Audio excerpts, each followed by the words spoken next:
खोपोली शहरात कचरा, पाणी टंचाई, खड्डेमय रस्ते, अस्वच्छता आणि बेसुमार भ्रष्टाचार या समस्या डोक्यावर घेत असताना खोपोली नगर परिषदेचे मुख्याधिकारी रायगड जिल्ह्यातील बेस्ट सीईओ ठरलेत।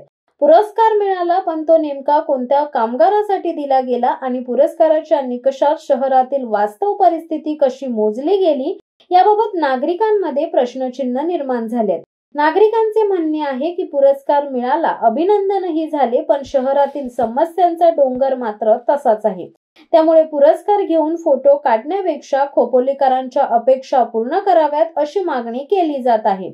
खोपोलीत गल्लोगल्ली, पटांगण, चौकात, शाळेसमोर, बस स्टँड, रेल्वे स्टेशन परिसर, भाजी व मटण मार्केट, रिक्षा स्टँड आणि रहदारी भागात कचऱ्याचे ढीग दिसत आहेत।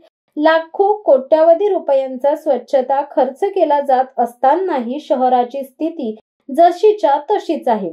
शाळेच्या परिसरात साचलेल्या घाणीमुळे विद्यार्थ्यांच्या आरोग्यावर गंभीर परिणाम होत असून डेंग्यू, मलेरिया, चिकनगुनिया सारख्या आजारांचा धोका वाढलाय। एकेकाळी शहरात कचरा कुंड्या होत्या आणि घंटागाडी वेळेवर येत होत्या।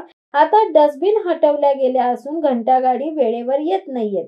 त्यामुळे नागरिकांना घरातच कचरा साठवावा लागतोय किंवा उघड्यावर टाकावा लागतोय। उघड्यावर टाकलेला कचरा वेळेवर न उचलल्यामुळे डासांची संख्या प्रचंड वाढली आहे।